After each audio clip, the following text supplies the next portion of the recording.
संसद परिसर की खाली जमीन पर 10 दिसंबर 2020 को प्रधानमंत्री नरेंद्र मोदी ने एक बीज लगाया था। इस बीज ने हर ऋतुओं की यात्रा को तय किया और वटवृक्ष का रूप लिया।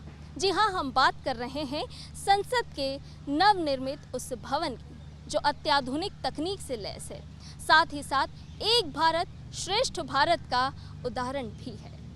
ये ना केवल 9.5 एकड़ में फैला हुआ है, बल्कि दुनिया की विभिन्न संसदों से अपने आप को अलग भी बनाता है।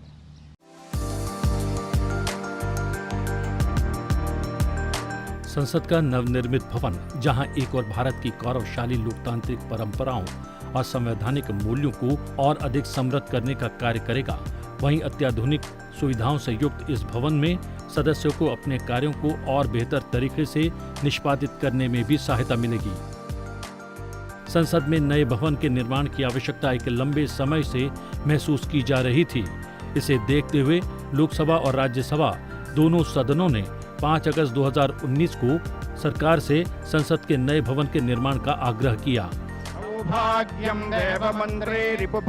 इसके बाद 10 दिसंबर 2020 को प्रधानमंत्री नरेंद्र मोदी द्वारा संसद के नए भवन का शिलान्यास किया गया। आधारशिलायै नमः।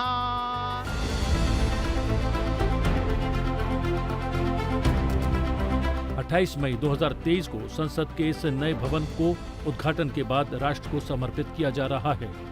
संसद के ब्रिटिश कालीन भवन और संसद के नए भवन को तुलनात्मक दृष्टि से देखा जाए तो संसद के वर्तमान भवन में लोकसभा में 550, राज्यसभा में 250 सांसदों के बैठने की व्यवस्था है।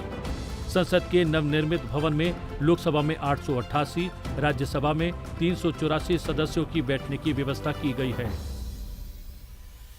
दोनों सदनों का संयुक्त सत्र लोकसभा चैम्बर में आयोजित किया जाएगा।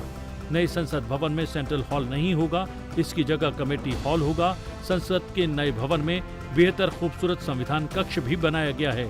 इसके अलावा अतिरिक्त लाउंज, पुस्तकालय, कैंटीन और पार्किंग की सुविधा दी गई है। नए संसद भवन की आवश्यकता आखिरकार क्यों पड़ी? ब्रिटिश कालीन संसद भवन लगभग 100 साल पुराना है। 1971 की जनगणना के आधार पर किए गए परिसीमन के आधार पर लोकसभा सीटों की संख्या 545 बनी हुई है। सीटों की कुल संख्या बढ़ाने पर रोक 2026 में समाप्त हो रही है। वर्तमान संसद में बैठने की व्यवस्था तंग और बोझिल है। दूसरी पंक्ति के आगे कोई डेस्क नहीं है। सेंट्रल हॉल में भी केवल 440 व्यक्तियों के बैठने की क्षमता है। संयुक्त सत्र होने पर सीमित सीटों की समस्या और भी बढ़ जाती है। आवाजाही के लिए सीमित जगह होने के कारण ये एक बहुत बड़ा सुरक्षा जोखिम है। संसद के पुराने भवन को भूकंप रोधी प्रमाणित नहीं किया जा सकता, जबकि दिल्ली भूकंपीय क्षेत्र 2 से भूकंपीय क्षेत्र 4 में आती है। संसद का नया भवन पुराने भवन से 17,000 वर्ग मीटर बड़ा है। संसद के नए भवन को 64,500 वर्ग मीटर क्षेत्र में बनाया गया है। संसद के 4 मंजिला भवन में मंत्रियों और पार्टियों का अपना अलग कमरा होगा। संसद का नया भवन टाटा प्रोजेक्ट लिमिटेड ने बनाया है। संसद का नया भवन पूर्ण रूप से भूकंप रोधी है, जिसका design SCP design planning and management private limited ने तैयार किया है। इसके आर्किटेक्ट बिमल पटेल हैं। संसद भवन की छत पर लगे अशोक स्तंभ की ऊंचाई 21 फीट है, वजन 9,500 किलो और व्यास 3.3 से 4.3 मीटर है। संसद भवन के अंदरूनी हिस्सों में 3 राष्ट्रीय प्रतीक मुख्य रूप से हैं, जिसमें कमल, मोर और वटवृक्ष शामिल है। लोकसभा के थीम राष्ट्रीय पक्षी मोर है। राज्यसभा में राष्ट्रीय फूल कमल है। नई लोकसभा मौजूदा आकार से 3 गुना बड़ी है और राज्यसभा के आकार में भी अमूलचूल वृद्धि की गई है। संसद के दोनों सदनों के इतिहास पर नजर डाली जाए तो इस प्रकार है।